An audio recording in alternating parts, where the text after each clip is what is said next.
दोस्तों, जब कोई व्यक्ति आपके बारे में सोचता है या आपको याद करता है तो उसके मन में भी आपकी यादें और बातें उभरने लगती हैं। यदि आप दोनों के बीच कोई खास समय या मोमेंट बिताया हुआ है तो वह उसे याद आने लगता है। ऐसी स्थिति में आपको कैसा महसूस होता है? जब कोई आपको याद करता है तो अक्सर आप भी उन्हें याद करने लगते हैं और उनके ख्याल से कई तरह की भावनाएं उत्पन्न हो सकती हैं। कभी आप रोने लगते हैं तो कभी खुशी के आंसू आते हैं, तो कभी आप उत्साहित और आनंदित होकर उन्हें मिस करते हैं और कभी कभी दुखी होकर भी उन्हें याद करते हैं। अगर सामने वाला व्यक्ति आपको बहुत प्यार से और सच्चे दिल से याद कर रहा है तो आप एक तरह की संतुष्टि और शांति महसूस करते हैं। ऐसा लगता है मानो उनके ख्याल आप तक पहुंच रहे हैं और आपको भी वह व्यक्ति याद आने लगता है। यह सब टेलीपैथी के माध्यम से हो सकता है। जब वह व्यक्ति आपको खुश होकर याद करता है तो आप अंदर से एक हल्कापन और सुकून महसूस करते हैं, जैसे सब कुछ सही है। हालांकि वह व्यक्ति आपको कॉल या मैसेज ना भी कर रहा हो, फिर भी आपको उनकी ऊर्जा महसूस होती है। दूसरी ओर, अगर वह व्यक्ति आपको नकारात्मक तरीके से याद कर रहा है तो उसके विचार भी आपके पास पहुंचते हैं, जिससे आप थोड़ा परेशान या नकारात्मक महसूस करने लगते हैं। यह एहसास आपको कभी कभी बेचैन कर सकता है, लेकिन यह भी उसी तरह से आप तक पहुंचता है जैसे सकारात्मक यादें आपके पास आती हैं। टेलीपैथी के जरिए आप दोनों के विचार और भावनाएं एक दूसरे तक पहुंचती हैं, और जब वह आपको याद करता है तो अचानक कोई बात या मेमोरी आपके सामने आ जाती है जो उस व्यक्ति से जुड़ी होती है। यही टेलीपैथी का प्रभाव होता है, क्योंकि उसकी वाइब्रेशंस आप तक पहुंच रही होती हैं। यह सही है कि हम अपनी वाइब्रेशन से समझ सकते हैं कि सामने वाला व्यक्ति हमें याद कर रहा है या नहीं।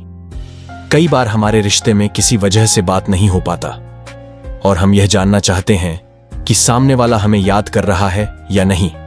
यह तभी समझ आता है जब हम खुद अवेयर होते हैं।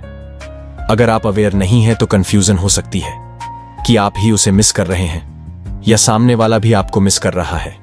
अगर सामने वाला व्यक्ति आपको याद कर रहा है तो अचानक से आपका मूड बदल जाएगा और आप एक खास तरह की फीलिंग महसूस करेंगे। जिस तरीके से वह व्यक्ति आपको याद कर रहा है, ठीक वैसा ही संदेश आपकी भावनाओं के माध्यम से आप तक पहुंचेगा। यदि वह व्यक्ति नकारात्मक तरीके से आपको सोच रहा है तो स्वाभाविक रूप से आप भी नकारात्मक महसूस करेंगे। इसलिए जब आप किसी को मिस कर रहे हो तो उसे सकारात्मक भाव से याद करें, दुख या तड़प के साथ नहीं, क्योंकि जैसा आप महसूस करेंगे वैसे ही आपके भाव सामने वाले तक पहुंचेंगे। यदि आप नकारात्मक तरीके से उसे याद करते हैं तो वह व्यक्ति भी चिड़चिड़ा महसूस कर सकता है। इसलिए अपनी भावनाओं और इमोशंस पर ध्यान दें। आप टेलीपैथी के माध्यम से जो संदेश भेजते हैं वह उसी भाव में सामने वाले तक पहुंचता है जैसा आप यहां पर महसूस कर रहे हैं। इसीलिए यह जरूरी है कि जब आप किसी को मिस कर रहे हो तो ध्यान रखें कि आप अपने सकारात्मक भावनाओं के साथ उन्हें याद करें, ताकि वह भी उसी भाव से उसे महसूस कर सके।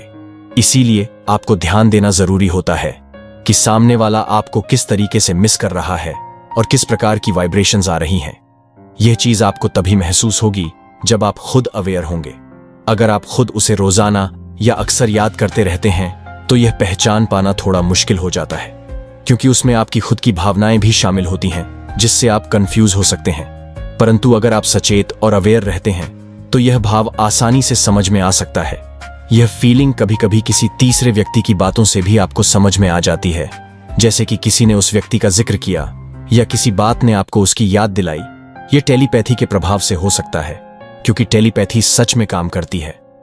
जब आप अवेयर होते हैं तो यह फीलिंग आपको स्पष्ट रूप से महसूस होगी कि वह व्यक्ति आपको याद कर रहा है। जब कोई आपको याद करता है तो वह भावना या वाइब्रेशन आप तक किसी ना किसी रूप में पहुंचती है। अगर आप किसी को याद करते हैं तो वही प्रक्रिया होती है, लेकिन असली बात यह है कि आप किस तरह की भावना और ऊर्जा भेज रहे हैं वैसे ही आपकी फीलिंग्स पहुंचता है। उसी तरह जो भी भावना या विचार सामने वाला आपको भेजने की कोशिश कर रहा है वह आपकी फीलिंग्स आप तक आएगा। आपको अवेयर रहना होगा। यह टेलीपैथी की प्रक्रिया के जरिए भी हो सकता है, जहां अचानक कोई तीसरा व्यक्ति उस व्यक्ति का जिक्र करता है या बिना किसी खास वजह के आपके मन में उस व्यक्ति की याद आ जाती है। जब ऐसा होता है तो यह संकेत होता है कि सामने वाला व्यक्ति आपको लेकर कुछ विचार या भावनाएं रख रहा है और वही विचार आपके पास पहुंच रहे हैं। एक और बात, जब आप उस व्यक्ति के बारे में बिल्कुल नहीं सोच रहे होते लेकिन अचानक से आपके मन में उसकी याद आ जाती है, तब भी यह बहुत ज्यादा संभावना होती है कि वह टेलीपैथी के जरिए आप तक पहुंच रहा है। सामने वाले के दिमाग में जो भी विचार चल रहे होते हैं वे डायरेक्टली आपके पास आ रहे होते हैं। इस तरह से आप समझ सकते हैं कि सामने वाला आपको याद कर रहा है या नहीं। आपको सिर्फ अवेयर रहने की जरूरत होती है, क्योंकि यह मैसेज उनकी भावनाओं के जरिए आप तक जरूर पहुंचेगा, जिसे आप बिना किसी भ्रम के इसकी पहचान कर सकते हैं। तो आज की वीडियो में बस इतना ही। अगर आपको यह वीडियो पसंद आया हो और आप इससे कुछ नया महसूस कर पा रहे हो तो इसे लाइक जरूर करें और अपने विचारों को नीचे कमेंट में लिखना ना भूलें। धन्यवाद।